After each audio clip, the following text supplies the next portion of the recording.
The following program is rated A for adolescent. Viewer discretion is advised. It is a waste of time, and it's a disgrace.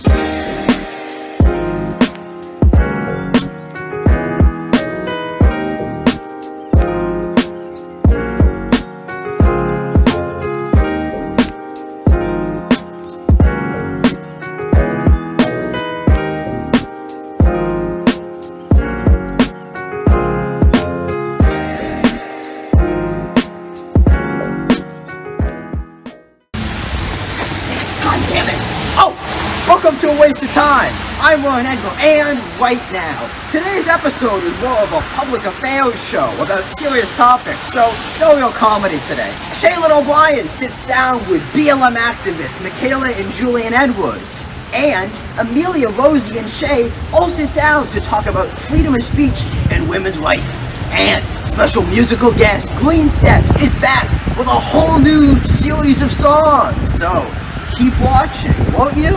We're back on A Waste of Time right now, and I'm with Shay and Amelia. Thank you for joining me, guys, and we are here to talk about influential women.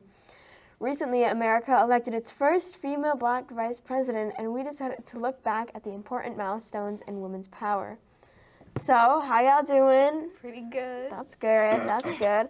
Okay, so I decided to research Marsha P. Johnson, who was trans and a gay rights activist. Born as Michael Jr. on August 24th, 1949, she was best known for her involvement in the Stonewall riot. While others claim that she was the one to throw the first brick, she denies those claims. The Stonewall Inn was a gay bar, but the riot started as they began to let in gay women and drag queens. Johnson also climbed up on a lamppost and dropped a bag with bricks in it on a police car, shattering the windshield during the riots. And honestly, she was a baddie, not gonna lie.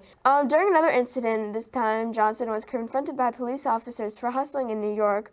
When the officers attempted to perform an arrest, she hit them with her handbag, which contained 2 bricks. Damn. Yeah, she was something else. During a gay rights rally in New York City in the 70s, a reporter asked Johnson why the group was demonstrating, and she shouted into the microphone, "Darling, I want my gay rights now." Now, unfortunately, she was found dead in the Hudson River after a pride parade in 1992. Was she murdered? Well, police ruled it as suicide. However, there was an obvious injury on the back of her head. And her friends in the community both claim that she was not suicidal. Even though she had gone through some very hard times, she was living on the streets for a while. And unfortunately, she was pretty clearly murdered, as she had a gigantic wound in the back of her head, though we will never forget her influential trans representation and encouragement in the Stonewall riots. So the next woman that we're going to talk about is Harriet Tubman. Now, Harriet Tubman is probably one of my favorite American political activists. She was a very threatening woman. She had this very threatening kind of look. She looks really scary, okay? And she carried a gun around everywhere. And when she was asked why, her response was live free or die. Now, Harriet Tubman was born into slavery and escaped, I think, 2 or 3 times. And every time she escaped, she worked with anti-slave activists and a lot of safe houses, but the main one, also known as the Underground Railroad. She helped around 13 missions and saved around 70 enslaved men and women, including friends and family. Some of her occupations was obviously a civil rights activist. At some point in her life, she was a nurse and a spy, and she was a Civil War scout. I love Harriet Tubman. She's one of the most well-known Underground Railroad's conductors, and is currently on the road to being on the $20 bill, which has a lot of controversy behind it, but... Thank you. Our third and last woman is Kamala Harris, who was recently elected as the first female vice president in American history, which I think is kind of sad. It's 2021. Yeah. It should have happened sooner. But as well as being the first woman, she was the first black woman as vice president and the first Asian American woman as vice president. Has she had any other successes in her career? Yes, she started off as the San Francisco DA, district attorney. Wow. And then she went to the California Attorney General, like the whole state of California. And she was also the second black woman and the first South Asian American woman elected to the Senate. Wow, so she already had a few accomplishments. Cool beans. As well, what's funny is since she's the first female vice president, her husband is the first second gentleman, which is the spouse to the vice president. Yeah. And is also the first Jewish spouse of any vice president. That's a lot of big accomplishments in Just in one an election. administration. Yeah. Yeah. It's really wow. just one person. Like she's completed a lot of stuff. What she fights for a lot, she pushed for police reform when she was in the Senate, and she pushed to make lynching a federal crime, which it somehow isn't. What? I don't even know. Yeah. She is for reproductive rights and marriage equality, and on her page on the White House's website, her slogan reads, "A career for the people, breaking barriers and fighting for working families." So she's a pretty supportive woman. Yeah. Yeah. Yeah. She's for a lot of good stuff, a lot of democratic stuff.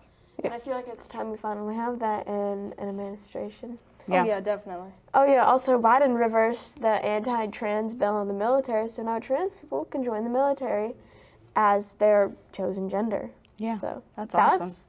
what we need in America right now. Great accomplishment. And trans people can also use the correct bathrooms and locker rooms in schools now without having to go into the incorrect ones.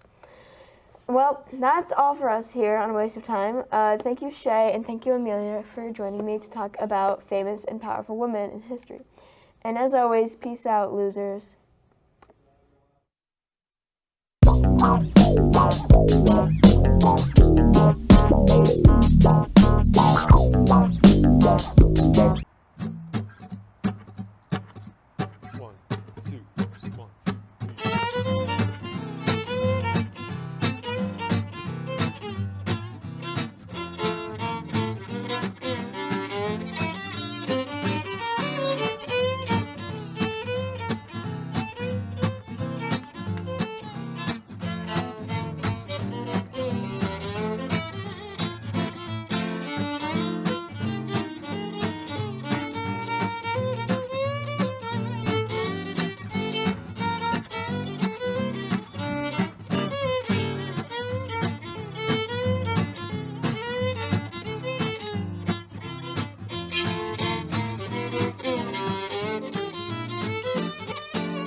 Welcome back to A Waste of Time. I'm Amelia, and today I'm here with Shay and Rosie to discuss freedom of speech.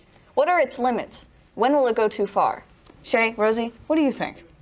Well, I mean, a perfect example of the recent intrusion that took place was the terrorist attack at the U.S. Capitol. Yeah, that's true.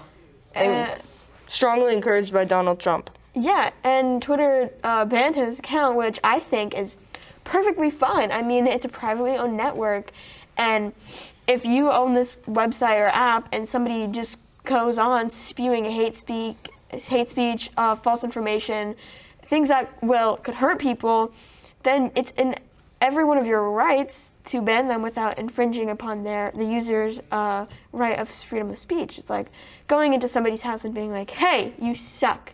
Like, it's your property, you can kick them off, you know? Exactly, Yeah. and Trump took it way too far. People would have called it his right, his freedom of speech, but because of his words, he caused people to actually be killed, and like, I can't talk. Even with like COVID, he's like, oh, we shouldn't be scared of it. Like, yes, we should. It's a deadly virus. Exactly. And what, like 500K people died? 500,000 people. 500,000 people died And because even of though the that. death rate is only 1%, but out of America, that's like millions of people. That's like Yeah, almost that's 3 still million so people. many people. And their lives, like, still matter. Exactly. Yeah, of course. And the whole thing where Trump suggested or encouraged people to drink bleach products. Exactly. And a lot of, like, there was a husband who actually drank, like, Lysol, and he had a wife and 2 kids, and he died because of that. And Trump was accused of, like, telling these people to kill themselves, and he basically said it was sarcasm, and the people who did this are dumb. Well, Yeah, you exactly. can't joke about that stuff because Trump's dumb, but he's not that dumb. He knows that he has these crazy, insane loyal followers that will like kiss the ground he walks on, you know? They'll It's do very anything. cult-esque. Yeah, Cult. it's like a cult, and they'll do anything for him and do whatever he says. And when you're the president of the United States, you can't be making jokes like that. Like, if you make a joke, it can't be at, like, your followers' expense, you know? It can't be at, like, a minority's expense. It can be, like, making fun of your, like, friend or, you know, or a coworker. But, like, you can't make a joke that's obviously going to be taken not lightly by other people. When you are a person who has followers who will do anything for you, or even just like you Who will, like, die for you. Exactly. You have to take responsibility for your words and what you say. Like, you can't just say anything, even if it's freedom of speech. Like, if it gets taken too far, if your words turn into actions, then you have crossed the line. Yeah. And a lot of people who don't really kind of support Black Lives Matter movements have compared it to a threat to the United States. And yet, January 2021, we have people coming in with guns threatening to hang Mike Pence. Yeah, they brought a gallows and they set it up out front. They incited violence. They brought in weapons, guns, bombs, anything, you name it. They went in there with the intention of hurting people. And you know what? 4 people got killed. All because Trump suggested that they stormed onto the Capitol, which already in itself is not allowed because they didn't have the permit to be there. They didn't have the license or whatever to be there. They I don't know if were that was allowed true. wherever they were originally protesting, okay? But no, Trump had to go incite violence. And they also did literally attack the home base of America. Yeah. Yeah. Which, that's a national threat. Yeah, that's actually terrorism, and terrorism isn't the color of your skin or where you're from. You can be American and commit an act of terrorism against America. A lot of people forget that terrorism isn't just skin color. Yeah, exactly. Yeah. And it's just, if we compare it to the BLM protests, where they were there to use their freedom of speech. And again, in instances it was taken too far and it got violent, but the police were a lot more prepared for violence and not wanted violence, but they jumped to conclusions. They were violent towards protesters, and they were showing up like days before where protests were supposed to happen to like prepare, and it took them like 2 or 3 hours to even really show up to the Capitol when it was being stormed. The home base of America was being stormed by its own people, and the police were hardly there for a long time. Yeah, police were just kind of standing by, and there's even a video of police opening the gates for protesters. See, in BLM, they were just ready. They were like on the edge of their seats, and They were prepared. Any sign of aggression, they started throwing tear gas. They started beating protesters, arresting them, putting them in unmarked vans. For what? Using their freedom of speech in an appropriate way. It's not America. For centuries, centuries. That's funny. For years, for hundreds of years. America has been known for freedom of speech, equal rights, and a peaceful transition from one president to another. And January of 2021, that changed. America has really fallen apart ever since the BLM protest, because people are now saying like, hey, this isn't right. People are noticing the flaws that we have. And America is so glorified when it really has a ton of problems. Not that every country doesn't have its own problems, but like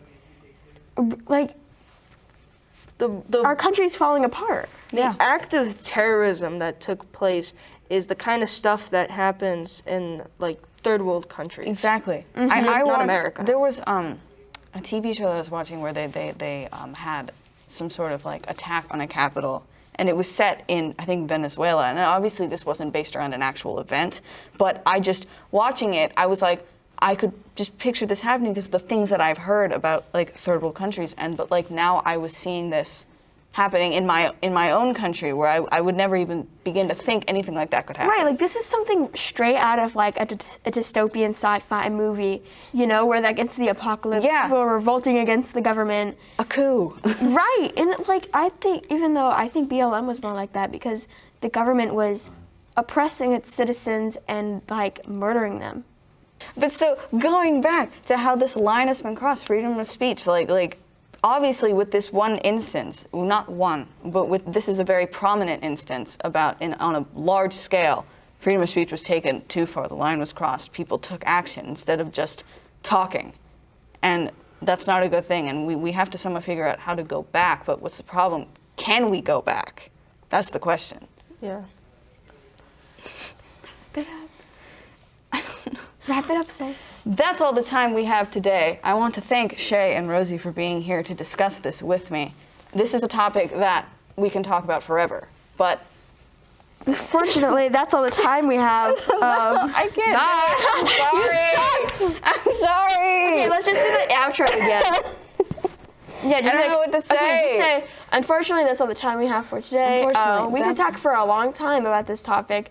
But thank you for joining me, Shay and Rosie, and stay tuned. And stay tuned. I always forget to say that. You suck.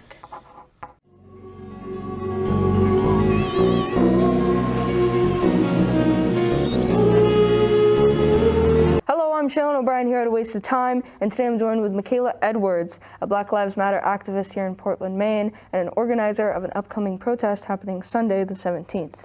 I'm also joined here with her brother, Jalen, who is helping organize this Sunday's protest. How are you two doing? I'm good. Good, you?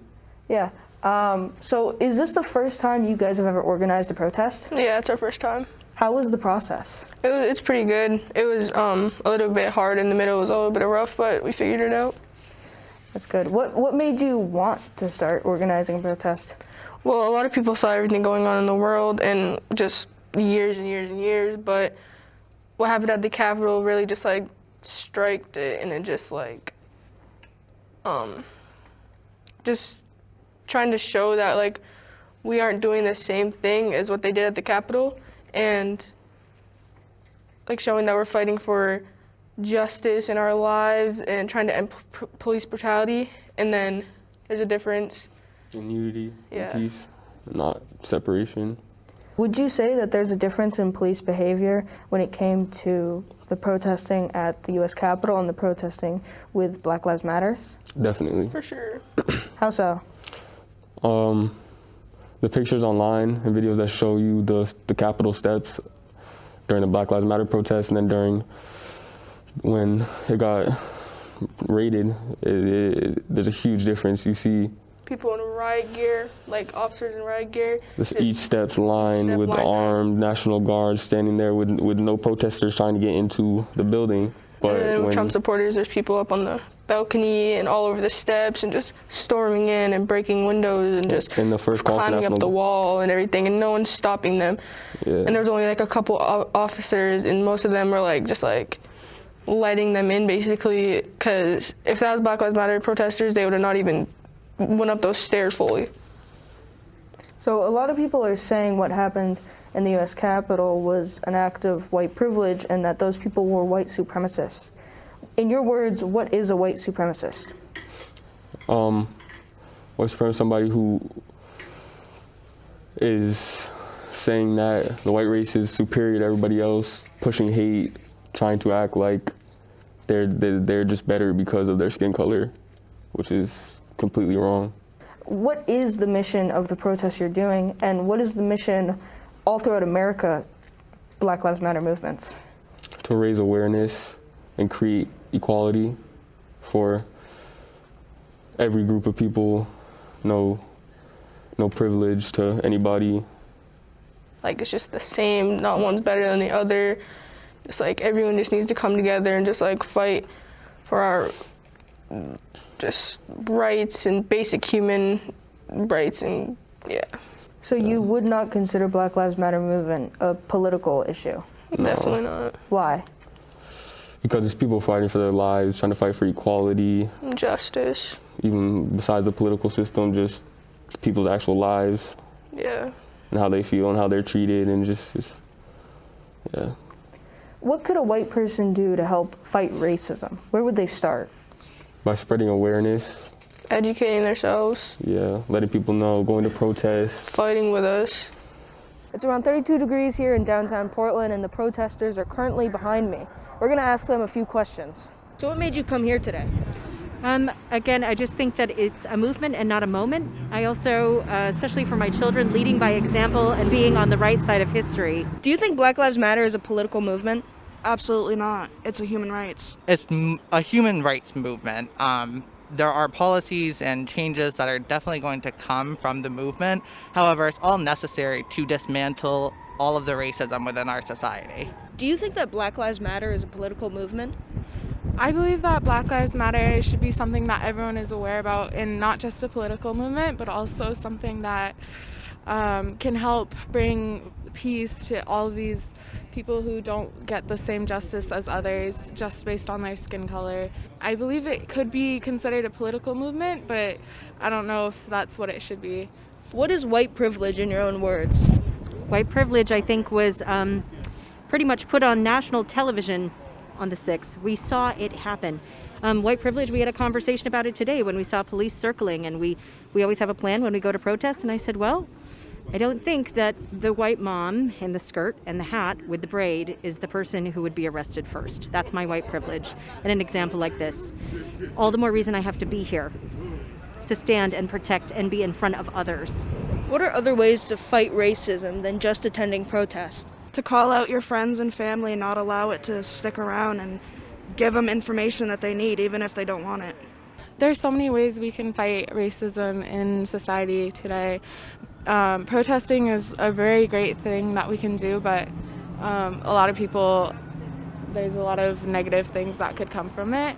And some things that we could do other than protesting is just being aware that everyone is like the same. It doesn't matter their skin color, it doesn't matter their race or ethnicity or anything. We're all the same person. Like, we're all people, and we should all be treated equally. Awesome, that was great. Thank you so much. What is your opinion on people who state that all lives matter or all blue lives matter? I think they're confused, don't know, and after you educate them, if they are still stuck on that topic, then I would consider them a racist person. I think that a racist person can change. I think they can get educated and start to become more like just regular-headed, but I think people that say, like, support All Lives Matter, and people definitely support All Lives Matter and then be like, yes, Black Lives do matter, but some are just like, no, all lives matter. Like, Black Lives Matter it's not just one race that's better. It's like, you need to understand that people are saying Black Lives Matter, like my life matters. For a reason. Yeah, for a reason, and all lives should matter, but clearly they don't. Not even just Black Lives Matter, other races. People of color. Yeah, just people of color. Melanin in their skin, darker people. The whole movement that's going around, how will it affect students and youth growing up? It will educate them more, and there's like a lot of posts and there's signs like people see on the internet or just in the streets when they drive by. Little kids will they'll just see something that just like opens their eyes more, that they don't get taught in school, or their parents don't teach them. So if we're doing it and we're walking down the street and we're just marching and speak our minds, then I feel like more people will just understand. And are there any examples currently of progress in fighting racial inequality? Definitely. Over the years, we just have, like, people of color have been able to do way more things. And like he was saying, like, black people used to not even be able to drink out of the same water fountain of white people or the same school or anything. And that is definitely just all races, they're mixed together now in school, so that's a big one. So what is the first step to fighting racial inequality? I think getting it out there to people, raising awareness, letting them know what's happening in the world. Not just what's shown on social media or yeah, because what it was they've kind heard of like about. a trend and like a hashtag, and then it just ended. And it was like some posts about it, a couple protests there, but it just like... Yeah, I think a lot of people don't realize how deep the issue is, and so that they just, when everybody else is doing it, they're just posting on their story like, yeah, Black Lives Matter protest, and then after a couple months, they're like, because they're not really educated on the topic and like really understand what's happening in America. So my final question is, why is it important to recognize racial inequality? So that our kids one day can live in a world where they don't have to worry about something not going right their way because of the color of their skin, or not being able to get a job because of the color of their skin, or getting killed by a police officer just because of the color of their skin. Having to act like if you get pulled over, being like super scared because you've seen everything else in the world happen. So you're just like more aware and everything, and it shouldn't be like that. You shouldn't be scared for your life if you just get pulled over for just something small. Police shouldn't be able to beat people and punch them and just like do all this and kill them just for something little, like George Floyd. They thought he was using fake money or something, and then everyone's like, oh, well, he was a bad person, blah, blah, blah. Bad people. He's a criminal. He's a criminal. That they does don't not get to choose when his life ends. Those police officers didn't get to choose when his life ends. Even if he went to court, that judge doesn't get to choose when his life ends over some counterfeit money that they thought maybe had been. Yeah. I'm being told I need to wrap it up, so I'd like to thank my guests, Jalen and Michaela, for coming and answering these questions. You're welcome. Thank you for having us. I'm Shaylin, and that's it. You know, several years ago, I was in New York City autographing the first book that I had written. And while sitting there autographing books, a demented black woman came up. The only question I heard from her was, "Are you Martin Luther King?" And I was looking down writing, and I said yes. The next minute, I felt something beating on my chest. Before I knew it, I had been stabbed by this demented woman. I was rushed to Harlem Hospital. It was a dark Saturday afternoon. That blade had gone through, and the x-rays revealed that the tip of the blade was on the edge of my aorta, the main artery. And once that's punctured, you're drowned in your own blood. That's the end of you. It came out in the New York Times the next morning that if I had merely sneezed, I would have died. Well, about 4 days later, they allowed me, after the operation, to move around in the wheelchair in the hospital. They allowed me to read some of the mail that came in, and from all over the states and the world, kind letters came in. I read a few, but one of them I will never forget. It said simply, "Dear Dr. King, I am a 9th grade student at the White Plains High School." She said, "While it should not matter, I would like to mention that I'm a white girl. I read in the paper of your misfortune and of your suffering. And I read that if you had sneezed, you would have died. And I'm simply writing you to say that I'm so happy that you didn't sneeze."